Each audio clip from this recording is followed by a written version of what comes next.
বিশ্ব রাজনীতির দাবার বোর্ডে এক অবিশ্বাস্য মোড়। মার্কিন F-35 যুদ্ধবিমান ফিরে পেতে মরিয়া তুরস্ক এবার তাদের কাছে থাকা রাশিয়ার তৈরি অত্যাধুনিক S-400 মিসাইল সিস্টেম বিক্রি করে দিচ্ছে সংযুক্ত আরব আমিরাতের কাছে।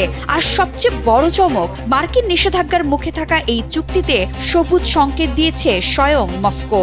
আন্তর্জাতিক সংবাদ মাধ্যম মিডল ইস্ট আই এর এক এক্সক্লুসিভ রিপোর্টে জানা গেছে, গত কয়েক মাস ধরেই তুরস্ক ও রাশিয়ার মধ্যে এই সংবেদনশীল আলোচনা চলছে।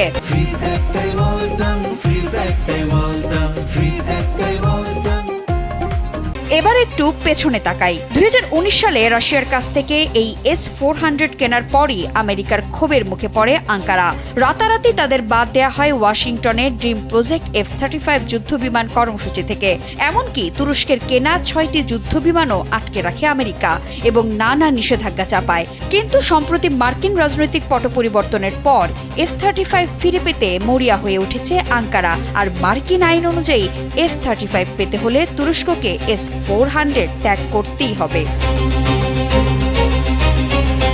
2025 সালে ট্রাম্প দ্বিতীয় মেয়াদে ক্ষমতায় আসার পর বরফ গলতে শুরু করে, কিন্তু মার্কিন শর্ত ওই একটাই, F-35 পেতে হলে তুরস্কের মাটি থেকে সরাতে হবে রুশ S-400। প্রথমে আমেরিকা এই সিস্টেমকে অকার্যকর করার প্রস্তাব দিলেও আঙ্কারা তাতে রাজি হয়নি।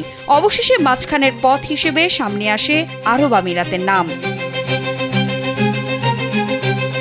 আমেরিকা চেয়েছিল এই রুশ সিস্টেমটির গুরুত্বপূর্ণ যন্ত্রাংশ খুলে মার্কিন তত্ত্বাবধানে সেটিকে অকার্যকর করতে, কিন্তু মস্কোর দূরদর্শী নীতির কারণে যুক্তরাষ্ট্র সেই চক্রান্ত সফল হয়নি।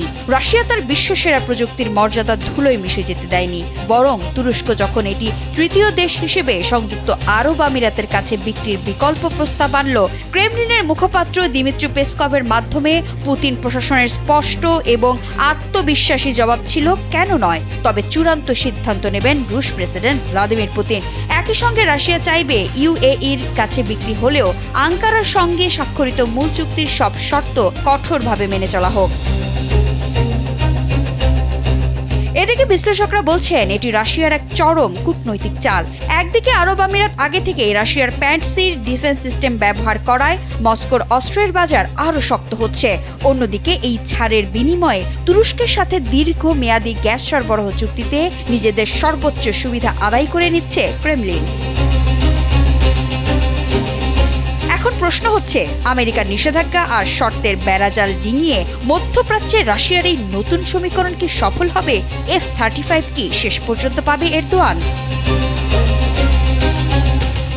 বিথি দাস, কালবেলা।